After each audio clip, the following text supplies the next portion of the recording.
Alright legends, welcome back to another Landmark Fishing Adventures. And today I'm pretty excited because today is the first flight of my Aeroo drone.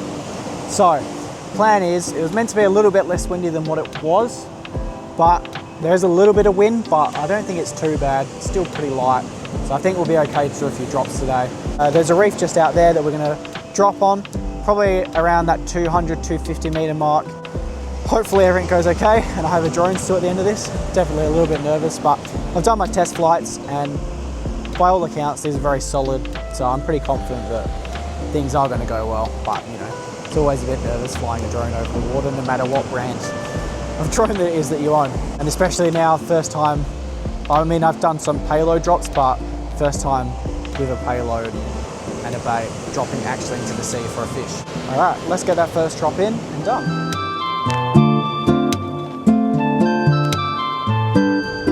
There she is in all her glory, the Aeroo Pro.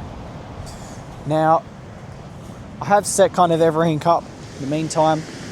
Just got like a little float over this drone rig, squid, a little bit of pizzazz, fillet of mullet with, I think they're two 7.0 BKK circle hooks just sticking out, nice and proud. Attached to that, got a long sinker line over here. I've got a weed eater sinker as well. Now, as someone who knows not too much about drone fishing, I do have to give a shout out here to On Point Adventures. So Brendan, this is basically the rig that I helped use and set up. So if you want to check out how to make a drone rig, head over to his channel and he'll sort you out. And then also a shout out to Peter Fullarton as well, who gave Brendan the idea, I believe, for the float on the drone rig as well. And that really helps because it lifts that bait off of the bottom and keeps it like a bit more mid-water for the snapper as well. So two shout outs to those legends. I think those tips are really good and really helpful, and hopefully they work for me today to get a snapper on.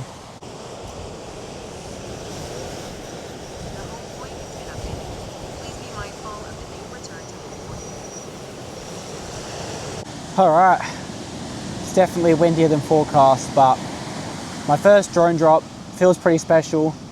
I think I panicked a bit and didn't drop it right in the spot I was hoping. I don't know, I just got a bit stressed out, so I was like, I'm just going to drop it here and we'll see what happens. So, I don't know, kind of near some reef, I don't know how close. So I'm not really expecting anything too crazy, but you never know what will happen when you've got a line in the water. But for me, success was just having that first drop of the drone, getting the drone back.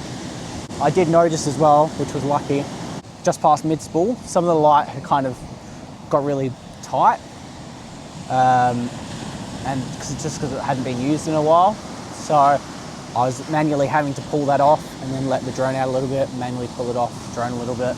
So that's not ideal, really, but that can actually pull your drone down. So what I might do next time is use one of those safety clips. That way, if there is a bit of a pull or something from the line, hopefully that will clear most of it out, but that will actually then, instead of taking your drone down with it, should just release the safety clip, which will just drop your bait, and then your drone should be fine. Bite time is meant to be about now. Just going to sit back, enjoy the sunset, hopefully wait for my rod to go off, but do you know what? It's just nice to be out here today on the beach. So I started filming some stuff on my chest cam, thinking, oh yeah, people will see as I'm setting up my drone and stuff. Didn't really look at the screen. What do I have on here? Lens cap. There's a pro tip, don't leave the lens cap on if you are filming things.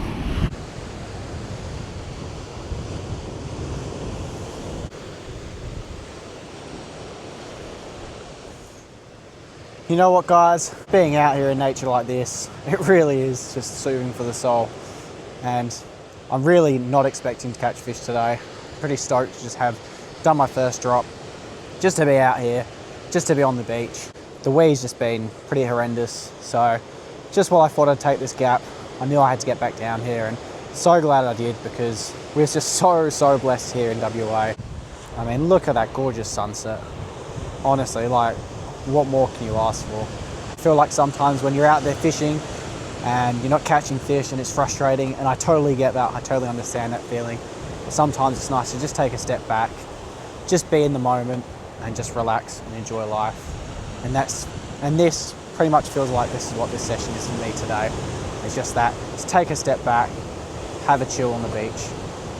Saying that, would I pass up a fish? Heck no, let's get one.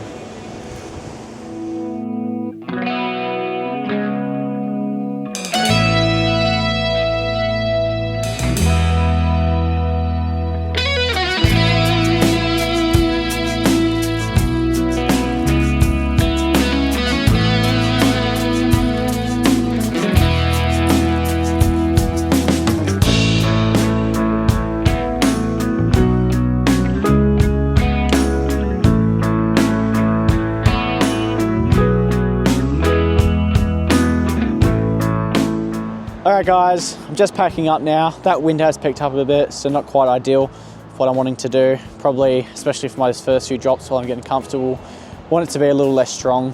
I'd rather wait for that wind to drop off, be more comfortable, get the right conditions so I can continue to test this and build my confidence, which I think is super important. You don't want to just push yourself, especially when you're doing stuff like this, and then end up making a silly mistake because you don't know something and then losing your drone as a result.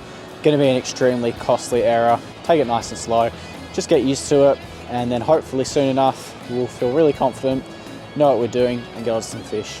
But packing up now. If I get a fish, I'll show you. If not, thank you so much for watching Landmark Fishing Adventures.